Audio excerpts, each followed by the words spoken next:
Interesting men always end up married. At first you giggle scornfully at these words, then you just forget about them for a long time and there are more interesting topics. And one day you are suddenly 35. It suddenly occurs to you to include a successful marriage in your immediate plans. And you suddenly get an unpleasant surprise, all the decent candidates are sorted out.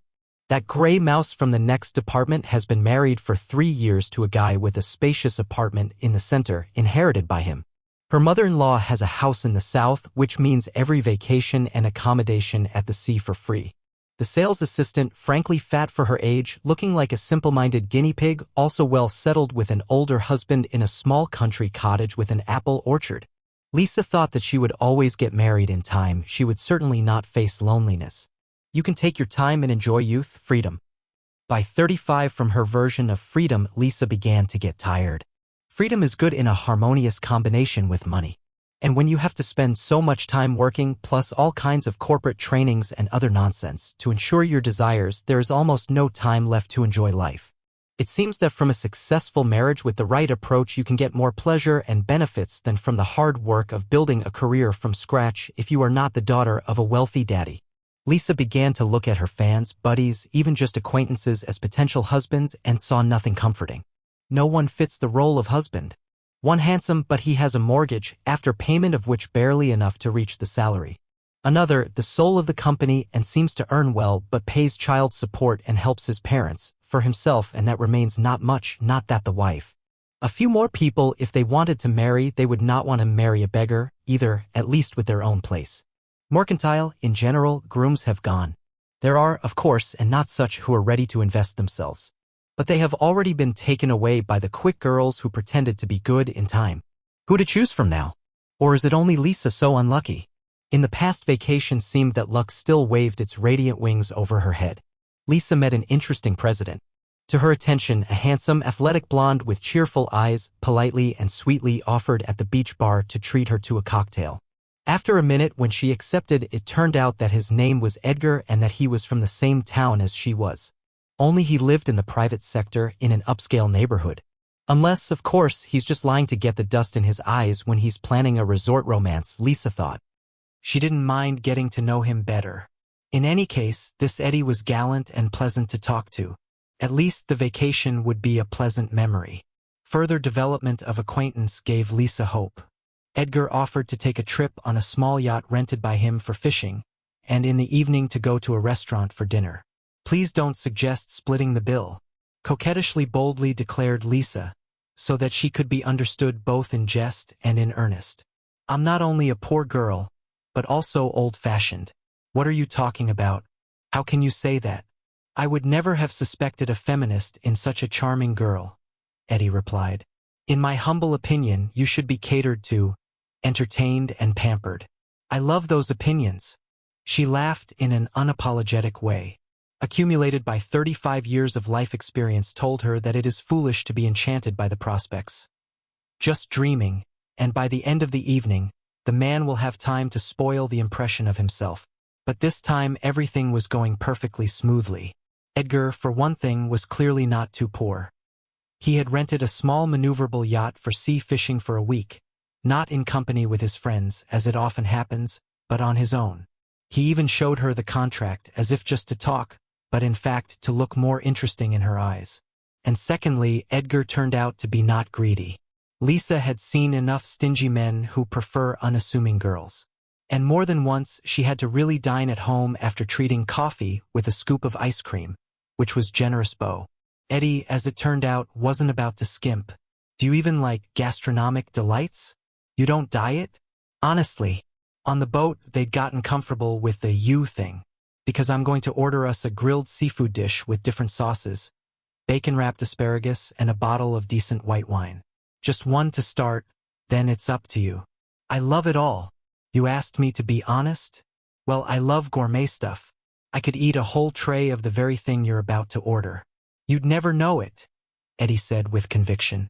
Oh, you're a witch. I'm so emotional. It's like I'm on fire, Lisa whispered happily. Eddie seemed to find her attractive and worth the expense. After the first bottle of expensive wine, he ordered a second one, and thanked the musicians who played a few beautiful tunes for him. After dinner and dancing, they wandered along the promenade, and Edgar entertained Lisa with tales from his life, interspersing them with unexpected compliments. And then he simply walked her to her room and, smiling discreetly, asked hopefully, "See you tomorrow?" Tomorrow, right? Lisa, who was sure that he would find any reason to be invited to her or to invite her to his place at all, was very surprised. At first she even wanted to playfully ask, "Won't you come over tonight?" but fearfully stopped herself. "Don't spoil the whole impression of yourself, you fool."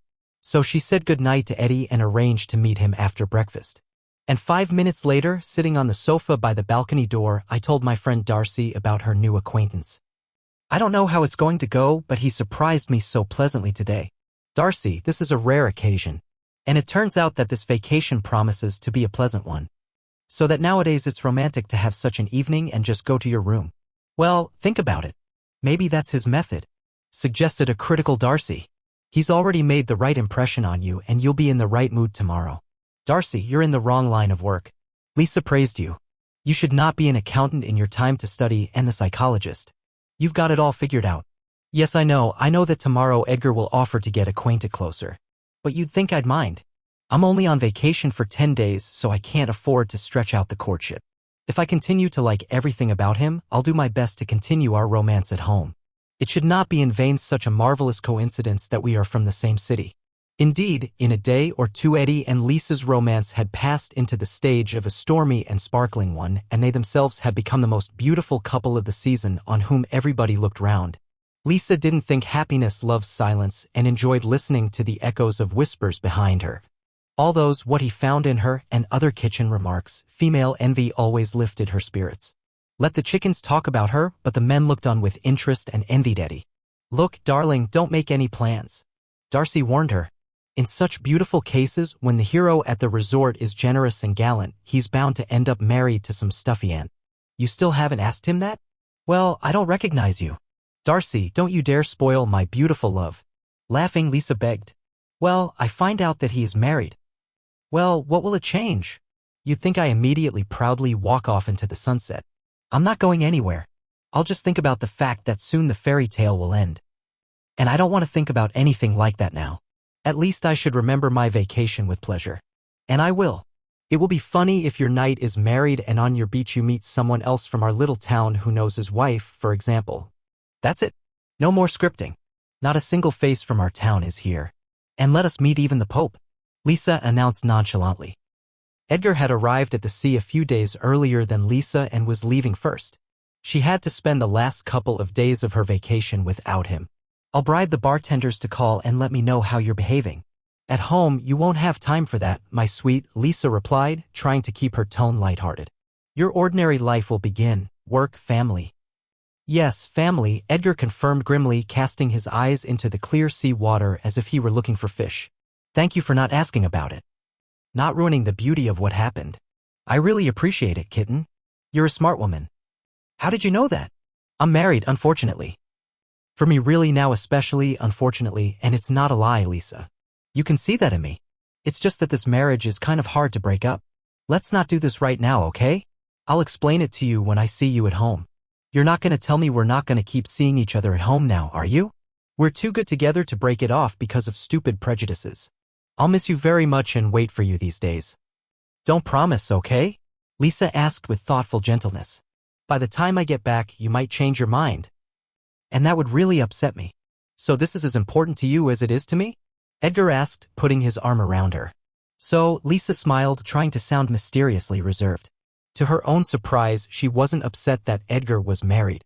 It looked like he'd really fallen in love with her. Even the ring and pendant he'd given her before he left, bought from a local jeweler, and the price hadn't stopped him. At the end of a casual, pleasant romance, such gifts are not made, they are simply unnecessary. So he'll offer to become a permanent mistress. It's all coming to that. Why not take the chance? Candidates for husbands on the horizon, Lisa anyway know, and a wealthy lover is often much better than a husband. In addition, not only in unknown shares but also among her acquaintances met cases where the mistress became a wife. So why not take the risk? When Edgar was tired of having to put up with his wife Natasha and adjust to her interests, he modestly and unobtrusively complained of severe fatigue from work and after a couple or 3 weeks departed on vacation.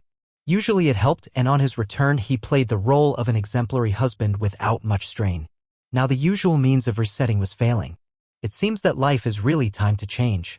Recently, a classmate met, and he is also positive that it became disgusting. A young favorite wife next to Per, fishing store is building up, life is successful. What's he, Edgar, got to brag about? Resort romances? A collection of vacation hotties who thought he was a successful, self-sufficient man? That's a little thin for his age. In a respectable male company, such stories would cause a wry chuckle. And it's not about the company, it's about himself. The other hints of fate didn't work. Here's a meeting with Lisa that really hooked you. Start over, live life to your heart's content. Edgar began to think seriously about his prospects. No sooner had the plane left the runway, I wonder how many others like him are on the plane who don't want to return home from vacation? No successful life-changing ideas came to mind. Miracles don't happen. If he divorced Natasha, he would be seriously financially strapped and unable to maintain his usual lifestyle. And Lisa will definitely no longer be interested in him. Even if she agreed to stay with him when he becomes a mediocre citizen stretching his paycheck for a month, he himself would not be able to enjoy such a life for long. With a beloved woman would quickly become as nauseating as with an unloved one if there was nothing to provide her and himself with a comfortable, pleasant life. Quarrels and recriminations would begin, a green longing as with many couples. For a life that would definitely suit Edgar, to the nice Lisa must be attached to finances. And to the finances, for the fullness of happiness, Lisa. But so far, only Natasha, his lawful wife, was a heavy complement to the material goods. It seems that the only way to get free without losing anything is to become a widower, Edgar joked darkly to himself, gazing into the thick cotton clouds above the airplane's wing. Ugh! Such absurd nonsense will come into my head. Natasha was waiting for her husband from vacation and tried to work as much as possible to be in tone and look energetic and cheerful. Otherwise, when talking to her father, she would have to answer his eternal question, why don't she and Edgar vacation together? Ever since Christoph had officially handed over his small business to Natasha and decided that it was time for him to rest on his laurels and enjoy a well-deserved vacation, he had changed. If before he did not notice much except for work, now suddenly for all who knew him began to show a keen interest in the lives of others. And of course, Natasha was the most interested in this. Papa found many things wrong with her family life. Most importantly, he could not accept the fact that Natasha's husband, Edgar, using his wife's money, allowed himself to live in a way that he would never have been able to live on the money he earned himself. And he is pleased with himself and is not ashamed of the state of affairs. Daddy, you have always been a sensible man, Natasha patiently explained to her father, not for the first time. Well, I have a father like you, and Edgar was much less fortunate. And is it his fault? I had a completely different starting point. You'd think if I hadn't worked for you right out of college, I'd still be CEO. You know very well that's not my character. If it weren't for you, I wouldn't be earning more than Edgar. And if I'm lucky enough to have a life of wealth, why not share it with my own husband? If we each live on our own money, what kind of family is that? I'm sorry, but remember, my mom didn't work much at all after I was born because I was sick all the time. You never said that she didn't earn for a car or a vacation at sea. You provided it for her yourself. And because I am the man in this family. Dad stubbornly interrupted Natasha. And I would be ashamed if I didn't do it. But you compared yourself too. Yes, your mother and you, how many doctors ran with you and at home managed to make such a cozy home that I went back there as to paradise and rested my soul. And this job is harder than any other. We had everything as it was supposed to be, she for me, I for her, what each of us is better able to do. I don't think the girls in our office are as tired at night as your mom is from her work. What did your Edgar do for you so you could use your money to dress in boutiques and travel the South? Dad, come on, Natasha was beginning to lose patience. I married for love and I knew who I married. And it's enough for me that I just love my husband, not to count who of us invested how much money in our common household. For just love contains a cat or a dog. Dad laughed darkly. Pocket, with bulging eyes. What's her name? Chihuahua. Daddy, let's stop talking about this endless topic. Natasha pleaded with him, folding her palms humbly. And Daddy magnanimously shut up. It was true that what came into his head once stuck there forever. That's why, when father and daughter met, if they talked about Edgar, Dad would ask, "How's your favorite Chihuahua?" Natasha tried not to take offense. Dad had taught her everything she needed to do her job. He had done so much for her and he loved her as much as he knew how. In Papa's terms, Natasha married late. In our generation, at that age, everyone had children who had long since gone to school. Maybe that's why he turned a blind eye to the fact that he didn't like his daughter's choice. After all, it is not for me to live with this son-in-law and Natasha. She's an adult girl and not stupid, let her decide for herself. Especially since it's time for her to think about a child. It was true that Natasha never had children with Edgar and it didn't seem to upset her son-in-law. Christoph realized with annoyance that from the very beginning of his daughter's family life he had been right. His son-in-law had obviously married for the sake of a comfortable and prosperous life. Natasha married at 30 exactly 5 years ago and Edgar was 25 at the time. She was a little embarrassed that she was older and glad that Edgar was not embarrassed at all. A lot of high school girls look more solid than you, he said. Natasha scrutinized her round, smooth face with a slightly upturned nose in the mirror and decided that she could take it easy. Of course, at first it seemed to Natasha that such a charming favorite of any company like Edgar could find someone even brighter than her. And when she met him, she was always prepared for the fact that it would not last long. One day he would change his mind and disappear from her horizon. Maybe even apologizing. He is so gallant, polite. Natasha did not let herself fall in love with him for a long time, although he seemed to do everything for that and was old-fashioned persistent, proving that he was not going to retreat. Natasha, aren't you tired of endlessly analyzing everything and trying to foresee everything? You're like a boring old woman. You want to miss all the most interesting things in life, just so you won't be wrong about anything. That's what Julie asked her friend, who was surprised to see Natasha resisting the fascinating novel. Julie herself had always adhered to only one principle. If you want it bad enough, you can have it. And, judging by her appearance and mood, the principle justified itself. She was always satisfied with herself and her life. And if it turned out that she did something wrong, she never regretted it. So, at that moment I needed it. I just don't need it anymore. Julie said, and you could tell she really didn't care. I'll never learn to approach life the way you do, Natasha replied with a touch of envy. There's no need to be like me. Long live your own style. Julie chuckled encouragingly. At least don't shy away from a good-looking guy. Natasha was already scolding herself for being too cautious. Even her late mother mentally asked, without a shadow of reproach, with a sad smile. Why did you bring me up like this? Mom tried to explain something, but her voice could not be heard because of the invisible but insurmountable wall separating them. No, it was necessary to live alive and present. Natasha was so tired of the cold that she had surrounded herself with. She decided to disregard caution and obey her own desires for once. She liked it so much that she wouldn't regret it if even her exciting romance didn't last long and melted away without a trace. But to her own amazement, just a couple months later, she found herself the happy bride of Edgar. Natasha was sure that the groom was as happy as she was, if not happier. He had waited so long, been so patient, tried so hard to prove that he was worthy of her trust. To his father's intrusive questions. How is Edgar going to provide for his family? We're going to do everything together, Dad. She replied. Have you forgotten that I'm not marrying someone your age? How can Edgar have any financial status if he's not the heir to Grandpa's fortune? Natasha was convinced that the fiancé's wealth was the last thing she needed to pay attention to. She worked with her father and she had enough experience of her own not to worry about a stable income. Husbands' financial problems can be feared by girls who really need financial support. I am allowed to build a loving relationship without looking back.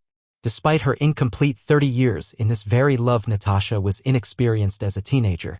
After the wedding, they settled in a spacious apartment in the center which Natasha bought her father a few years ago when she graduated from the institute and expressed a desire to live separately. Edgar had rented the apartment before the wedding with a friend and a colleague, each with a room. He had just finished his studies 2 years ago and was eager to prove himself in the big city, not at all discouraged by the lack of support. Edgar's mom had raised him alone and she couldn't help him if she wanted to, but she needed a vacation. She came only for the wedding from the small northern town where she had lived from birth until now, where she had given birth to her son. She turned out to be a woman of few words, polite, shy even to ask a daughter-in-law or a matchmaker a simple question and wishing only that her son would be satisfied with his life. After the wedding, she quietly thanked him for his family's welcome and quietly disappeared as if vanished into thin air. It seems that Natasha will not have to experience any difficulties because of her mother-in-law. Life after the wedding in general foreshadowed a series of happy years. Everything is so good and should only get better. They spent their honeymoon in the Dominican Republic. It was a gift from Daddy to Natasha. From the very first day, Edgar showed himself to be an attentive husband, taking care to make Natasha's life as pleasant as possible. Natasha was eager to do everything for him, too. How could she not? Edgar supported all her ideas, always listened to her, no matter what mood she was in, and never once called her opinion on anything stupid. Her friends were even jealous, comparing their friends with Natasha's Edgar. And Natasha did not care that after several years her husband had not succeeded in his work enough to give her gifts of the same value as she gave him. Edgar had simply been much less fortunate since childhood, and it was ridiculous to measure everything by money, including success in life. Over time, their family life, not to say that it deteriorated, just fell into its own rut and acquired traditions. It didn't take long for their vacations to become separate. Edgar continued to work as an employee, never wanting to join the family business. I'm afraid of failing to work with a stubborn and picky father-in-law. He preferred to take vacations in the summer, when there is a much greater choice of places to rest, and indulged in a passion for travel, never visiting the same place twice. Natasha's summer was the busiest working season. Her annual income depended on the summer months, and she rested in the days of calm after the new year, going with her friends to places where you can catch the winter-summer. The last few years, for a couple years now, Natasha hadn't been able to get rid of the thoughts that something was going wrong with her and Edgar. Some of her friends claimed it was because of the lack of children. Youth is over. It's high time to become parents. And if that's a problem, get a foster kid. Are there not enough state refuseniks from healthy young mothers? Some argued that the children had nothing to do with it. Natasha just didn't know the real problems in life. Like when you can't pay a loan. She was just bored in her fully settled life. Like all spoiled daddy's princesses, Natasha herself was sure that it was neither one thing nor the other. It began to seem to her that her husband was glad of any opportunity to take a break from her company. It would seem that they see each other only late at night. But it was as if he did not want to hear her news or tell her his own. When she tried to tactfully inquire as to why he seemed so distant, Edgar simply spoke. Tired, I guess. I'm just not interested in year after year. Every day, you have almost the same thing. And really, why would Edgar want to hear endless stories about his and Dad's business? Maybe he was bored with it before.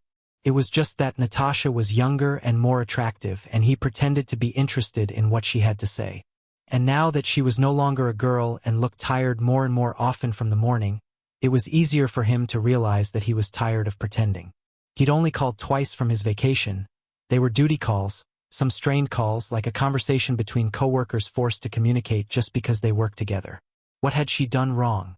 She genuinely showed her concern and didn't pester the man with nagging, demands, and recriminations. Maybe it's the tiredness of each other that's common in couples with a long history, and she just wants the impossible.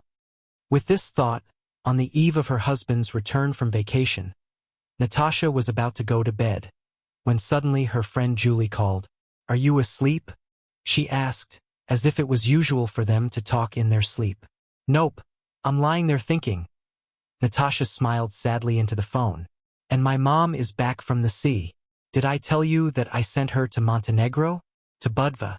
She had a lifelong dream of traveling, and all the time there was not enough money for it. I told my husband, what kind of selfish people are we? All summer she sits with our children at the cottage and does not see anything.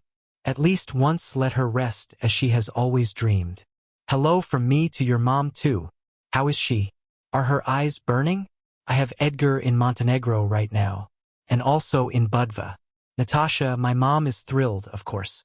I wish I had enough money to send her every year. But I'm not really calling you to tell you about my mom's vacation.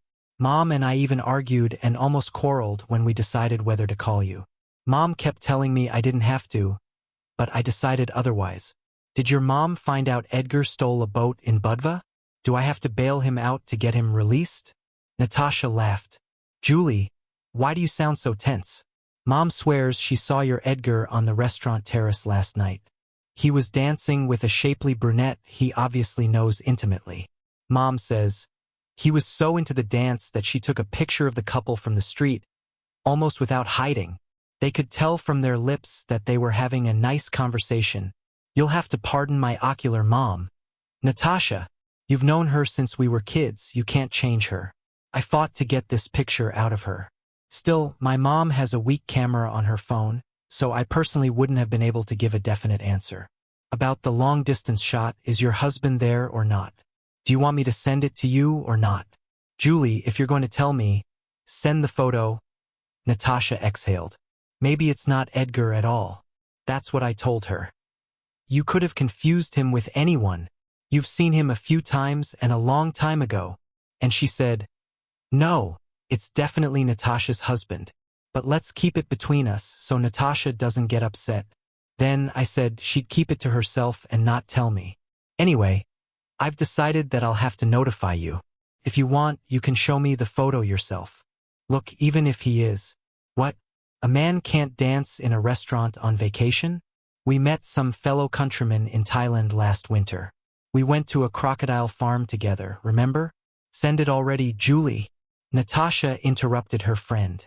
Thank you, I'm waiting. Julie, for all her combative nature, did not like to upset her friends, so she defended the possibility of a mistake.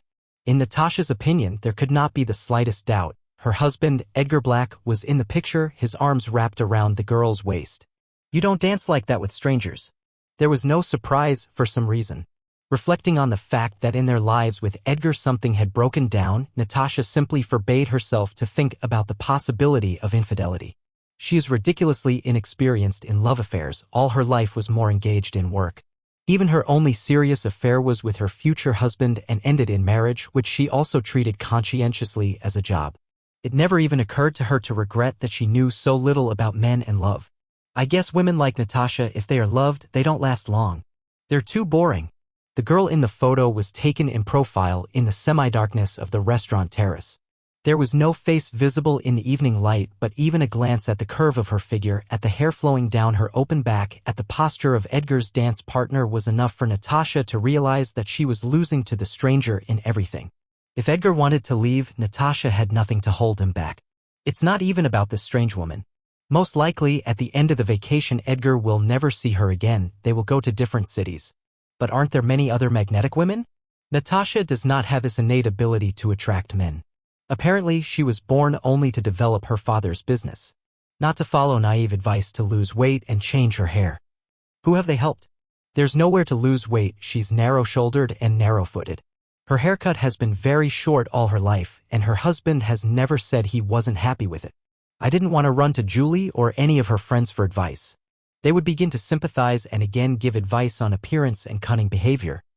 Perhaps the best thing to do was businesslike, not to panic and observe to find the right strategy of action.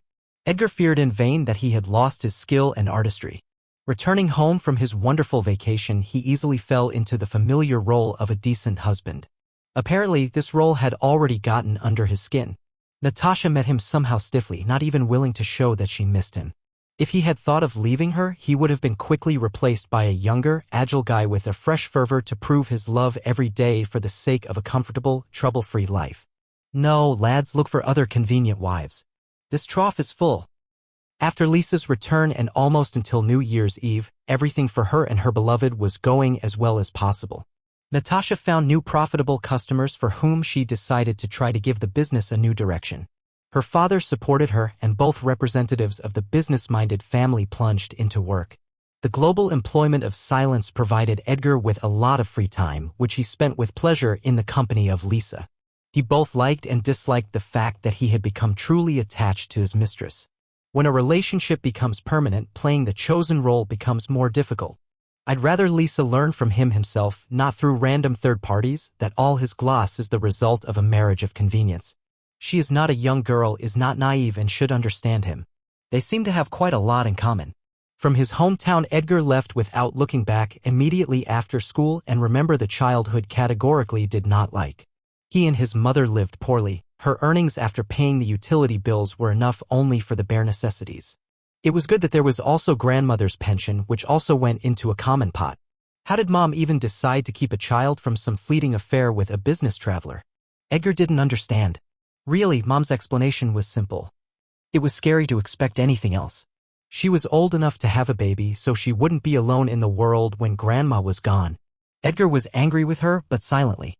He liked living in the world after all. He just had to figure out how. At school, in their class, he was the last one to get anything of value and interest, if at all. He didn't even have his own clothes except for underwear bought especially for him. Everything was second-hand or given by his mother's acquaintances from her grown children. In order not to cause ridicule and enjoy authority among his peers, Edgar honed his sense of humor and ability to rub into any company, instantly grasping what behavior is popular there. The only thing he could thank his parents for was that they made him very handsome, which was confirmed by the looks of the girls he knew. By the end of high school, Edgar Black was even more popular with the girls than his classmates from wealthy families who had in their arsenal of fashionable outfits and technological innovations. Edgar came up with a style for himself, witty, not discouraged, romantic guy in drab jeans, despising the symbols of the beautiful life. The role he perfectly succeeded. This image he successfully used, and later, when he moved to the nearest large city, got the simplest job, not to starve to death, and studied by correspondence.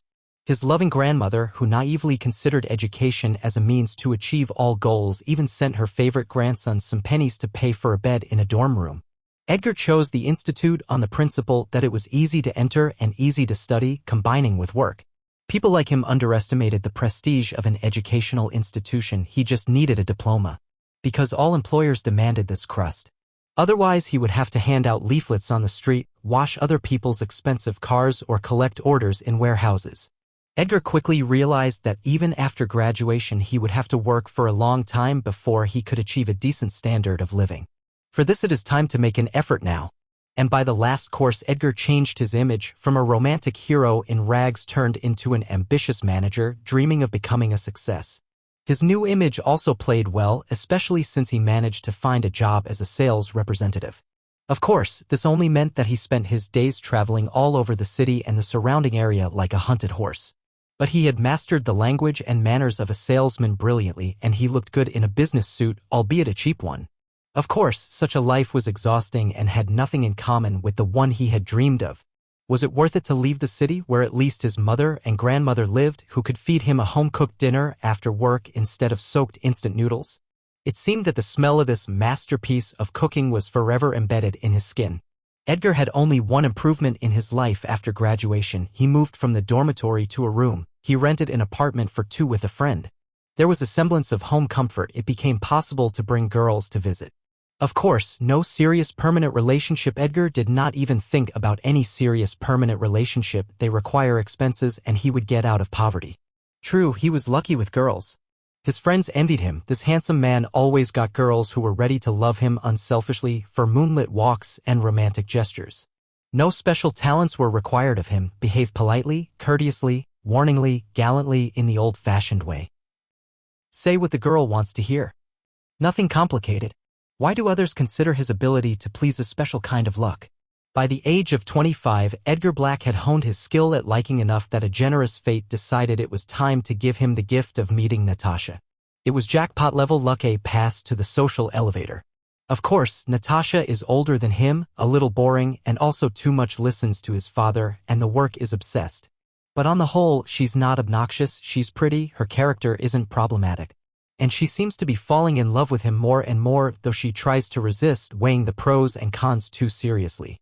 Edgar clearly understood that the pros outweighed the cons. All it took was a little more effort. And soon he was the husband of the daughter of a businessman with a small country furniture business, taking landscaping and some other stock. Looks like this is just the beginning. They'll have more next. Pretty good for the son of a single mom from a beggar town where there aren't even any decent jobs. As September drew to a close and the intensity of her work schedule began to slow down, Natasha was finally able to catch her breath, look around, and think about something unrelated to work. The conclusions were calming and even put to sleep the vain worries. Natasha's husband, Edgar, was no different by the fall from the husband she had seen off on vacation. Natasha was convinced that if a man really had serious feelings for another woman, he would not be able to be the same with his wife for so long. She and Edgar spent all September weekends together, at the same time giving pleasure to Daddy, keeping him company on trips to the dacha. A dacha is a village house with a thick, neglected garden, no vegetable gardens, on the outskirts of the village near the forest. Dad used to go there with Mom and friends, then just with friends. Now that both his wife and two of his 3 friends had gone where you can't reach them, Dad missed his house, but he didn't want to sit alone and reminisce. But he was overtly pleased when his daughter and son-in-law showed interest in his damp and dark forest house. At last they had grown to understand a real vacation. Natasha and her father were relaxing after busy work weeks, disappearing into the woods for mushrooms and berries. And Edgar, indifferent to the call of the forest, disappeared to the river. He often brought home fish, sometimes even big ones, but he also appreciated the taste of mushrooms with fried potatoes. By the time Natasha and his father returned from the woods, Edgar had either not yet returned from fishing or had slept in. Only once did Natasha catch him at home and not sleeping. When she and her father came out of the woods to the house, Edgar was sitting at the open window to the garden, talking on the telephone. Natasha could hear his persuasive voice. "Have patience, please. I will do as agreed, but not right away. Haste in such matters can be too costly." Seeing Natasha and his father-in-law, Edgar annoyingly dropped the obviously annoying conversation and explained. The downside of modern technology. Even in the beautiful wilderness, voices from work will find and try to ruin life. They decided that they would come to the village until the end of October if the fall was not too early and cold. On the first Monday in October, Natasha came home from work, and after dinner she felt an irresistible urge to sleep. And I was planning to wait for Edgar to discuss something, but fatigue took over. She felt dizzy, her pulse racing, her stomach aching, her muscles aching for no reason. Maybe it's the magnetic storms, Natasha thought, falling into a heavy sleep. Even a shout of fire wouldn't make her jump up, her body felt as if it had blacked out. Natasha woke up in a hospital bed. Weakness in her whole body, her thoughts slow as snails. She felt ashamed when the doctor asked her simple questions. "How are you feeling? What have you been eating and drinking for the last 2 days?" She chose her words as if she were speaking in a foreign language. But the doctor, a stately man in his 50s who looked like a gentleman from an Agatha Christie novel, seemed satisfied with her answers. "Excellent, you're lucid, Natasha. It's not life-threatening, but limit your activity for now. It's probably seasonal poisoning from poisonous mushrooms." "I couldn't have poisoned myself with mushrooms." Natasha took offense. "I've been collecting them for 40 years out of my 45. My parents taught me not to confuse edible with poisonous. I can even write a book." "That's confidence," smiled the doctor. "Thank you very much. What's your name?" "Elias." Natasha looked at him intently. "Is there something wrong with me?" She decided to clarify just in case. "The picture of the poisoning is contradictory. It doesn't fit with your story." "I'm an avid mushroom picker myself," he smiled, stroking his beard. "Nevertheless, I can allow accidental poisoning for people like us." "Well, a grebe got into the meadow mushrooms. But you have a different case. It's like you've been taking small doses of poison over several meals. That's what this is about. It's extremely difficult to determine, but thanks to my experience. I did my dissertation on poisoning of this kind not so long ago." He laughed briefly. "Okay, Natasha, I'm getting a little carried away with my self-promotion. It's time to inform your family that your condition is satisfactory. Your husband didn't believe we could avoid the worst. Please wait," Natasha said quietly, but so sharply that she was frightened. From the absurd conjecture that suddenly visited her, she even forgot her weakness and was able to sit up on the bed. "Why?" Elias asked her sympathetically, keeping his composure. "Please don't think it's the toxins talking," Natasha joked darkly. "I'll call my father myself. He's all right, isn't he?" "Yes, we talked to him. He's a mushroom hunter like you?" "Turns out he is. But my dad had to give up mushrooms because of his diet. Can I ask you a favor?" Her voice trembled. "If it's within my power," the doctor said reassuringly. "Tell my husband I'm dead. It's not a criminal offense, but don't think I'm crazy. I'm begging you. You can even have me examined." Elias looked at her face carefully. "Okay. When you've been working here for 25 years, you see so many cases that I won't jump to conclusions. If your suspicions are well-founded, it's better to eliminate the risk. But then I'll involve the police. My friend, that is, the victim," Julie explained confidently to the investigator, who seemed both too distrustful and indifferent to the case. "She's businesslike, calm, always thinks 10 times before she says anything. So, after telling my mother about her husband's alleged infidelity on vacation, Natasha Black did nothing, didn't believe it, didn't recognize her husband in the photo or any other reason. No, she's sure it's her husband in the photo. But you can see that photo on my phone. The people in it are just dancing. No one caught them in bed or filmed them. What was my friend supposed to do? Live like they did before this vacation? Especially since Edgar has shown no desire to change. I'm not considering cheating, Julie said. It was stupid and not Natasha's style. She tried not to believe in cheating either. When we discussed the case, she said, even if it was a casual affair, that's not what matters. It's how Edgar behaves now. And Edgar behaved impeccably. So she went back to work. It was coincidental that she and her father's business had picked up. Did she want revenge? She wouldn't have to invent anything. All she'd have to do is file for divorce.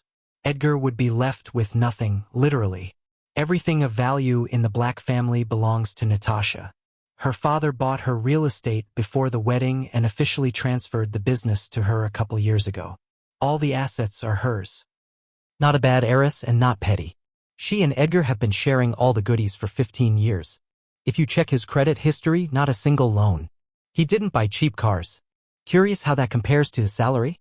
But the best part is, Natasha made Edgar's will when the business became hers. She said, it's normal practice, so that if something happens to me, Edgar and Daddy will be spared the formalities. You'd be divorced, the investigator retorted irritably. What's that got to do with me? Annoyance broke through Julie's voice. If Edgar wanted a divorce, he'd open a detective agency and listen to witnesses' revelations for more money. Why did your friend at first look past her husband's possible infidelities, make no attempt to incriminate him, and now suggest, without proof, that he had made attempts on her life? This reaction could have been the result of shock after a poisoning that could have been fatal. It doesn't matter if it could have been or not, Julie said. There's something to base suspicion on. All through September and early October on weekends, the Blacks traveled with Natasha's father to the countryside. Natasha and her dad did mushrooms and berries and Edgar did fishing. After the first trip, Natasha told me, after the forest trips, my father and I fool around and Edgar became a chef and spoils us with delicacies. He fries the fish he has caught and the mushrooms we have collected. He serves us himself. It's simply all-inclusive. She found it so pleasant that they came up with the idea of keeping this tradition every village weekend until it got colder and the mushrooms in the forest ran out. So Natasha and her father only brought these mushrooms from the forest, but they didn't participate in the culinary claptrap. Add whatever you want to it, as they say. And no one knows what Edgar brought home except his carp and perch while his wife and father-in-law wandered through the woods. Elias, Natasha's physician, when he was questioned by the investigators, stated that the poison entered Natasha's body in small doses and accumulated. The last dose was larger than the previous ones. With Natasha's level of knowledge of mushrooms, she could not have collected some grebes every weekend. And according to the expert, it turns out she ate them every weekend. So much for a gourmet cuisine. The investigator turned on the air conditioner. It became stuffy above the table. This Julie, with her emotions and her dislike of the investigation, clearly belongs to the heavy-handed witness variety, he thought. Well, at least she's not without analytical skills. But to dismiss the case is unacceptable. That much is clear. The testimonies of the victim, her father, her doctor, and Julie's friend do not contradict each other even in minor details but only add to the overall picture. Suspicions deserve to be scrutinized. Of course, he would have investigated differently if the victim's doctor had not gone along with her and told her husband that she had died. But now we'll go with what we've got. And let the victim not be offended that her temporary place of residence will be the same hospital for a little longer. Natasha didn't take offense. It was a little creepy, of course, to be considered dead by her husband and the acquaintances he had told about her untimely death. If Elias hadn't joked about it every chance he got, "Are you a zombie now, Natasha, going to the ghostly HR department?" it would have been creepy. Natasha felt guilty in front of the doctor. He had a stressful enough job as it was, and then there were the calls to the investigator and the whole stupid detective thing. But he calmly and ironically said, a change in the type of problems is sometimes a kind of vacation, too. Most emergencies, if they do not end in death, after a while it is fun to remember. Natasha herself had already been living in a private room for 3 days, like a room in a cheap, clean hotel. And she had even resumed her usual work. Her father had brought her a laptop. Dad was sad and gloomy, avoiding talking about the case she had decided to open. But after the conversation with Elias in the hallway, which Natasha hadn't heard, he perked up a little. She didn't notice herself as she began to anticipate the arrival of her doctor. Though as a patient she was already a simulant, staying in the hospital only in the interest of the investigation. But he still came by, finding time to make his rounds as he joked. A gentleman is a gentleman. It's not just an appearance. Every time with a serious face manages to make her laugh as if nothing terrible happened to her. What if she really did lie to Edgar? No, Natasha sighed heavily. It's time to admit that there's no other explanation. Every day she recalled every forest outing she and her father had made. It had been a very mushroomy year. In September they collected only young white butterflies and chanterelles. In October, when there was an abundance of aspen berries, they were glad to have 2 glades. No exotics or old people were taken, that's for sure. The investigator was already looking at her very irritated, advised her to stop thinking about it, and said that the investigation was actively working. What a terrible bureaucracy, Lisa sighed noisily, settling into the deep cocoon chair and sipping her pink champagne. They should have finished already, handed over this body, and didn't bother anyone with waiting. You're going to have a lot of unpleasant ritual troubles before you start the inheritance process. I know how hard it is to play the grieving widower. By the way, how long is it considered decent to remarry without arousing suspicion? Lisa smiled. You and I want to be a beautiful couple, don't we? Edgar barely touched Lisa's glass with his own, listening with pleasure to the gentle clinking of the collector's glassware. Natasha always saved these glasses for holidays. Let's not talk about bad things at all, he suggested. We agreed when we discussed our plans that we would stop mentioning it right away. To be honest, Liza honestly admitted, I will stop thinking about it when the funeral will pass. Hidden, Edgar stroked her shoulder. I told you, in my hometown, in a neighboring house, Uncle poisoned by mushrooms. The whole family ate and only he died. Nobody investigated. Well, he got a poisonous one. The rest of us were lucky. Everybody's body's different. I wasn't even called in except for the usual procedures. If they suspected, they would have called me in for questioning a long time ago. It's okay, Lisa nodded. The sooner we finish discussing this, the sooner we'll forget it. Yeah, honey, you're right. It's just a pity that my birthday will have to spend locked in the apartment. If someone sees you at the restaurant with me the day after tomorrow, it'll be too much. We'll celebrate it again later, properly, Edgar promised, hugging her. If you want, we'll celebrate once a month for the whole year, with presents. With expensive presents? Expensive presents. Lisa laughed, raising her index finger. In the morning, Edgar woke up later than usual. If his job gave him an extra vacation for a tragic event, he should at least get some sleep. No sooner had he finished shaving than he heard a loud knock on the door. I guess Lisa didn't forget anything at his place when she left the day before yesterday. Of course, you can't bring her here again for now, that was a careless act. It's her birthday today, so a stylishly decorated rental apartment is fine for now. They can't afford to shine. There was another knock. He hurried to the door, wiping his smooth chin with a towel and trying to fix a mournful expression on his face. What if it was his father-in-law? Edgar opened the door. On the threshold stood Natasha's recently deceased wife. She bore little resemblance to the deceased. Hello, she said calmly. Edgar's first impulse was to slam the door in her face. But, as if guessing his thoughts, 3 men appeared behind his wife, 2 in police uniforms and 1 in a business suit. It's all behind us now, Natasha said as they showed the video from the camera in the apartment, where Edgar was trying to explain something in a pathetic, broken voice. Even I kept wanting to say something, but the investigator wouldn't let him. Made good on his promise. I was so afraid not to endure, to make a melodrama, to break into reproaches and tears. Well, it's all over now, repeated the investigator. Perhaps I'll move in with my father, while this apartment will sell, said Natasha, and then buy another. I'd rather have a small house. Just a little house, Elias said resolutely, lifting his coffee cup. My neighbor is selling it. Be my neighbor. I'll try to smile, Natasha replied. But today is my day to thank everyone who has helped me. So I thank you again for agreeing to play along with me. I'm not unselfish, Elias said suddenly. I'll ask for a favor in return. Of course, if it's within my power and competence. Natasha repeated his words, which she had somehow memorized. Just call me Elias.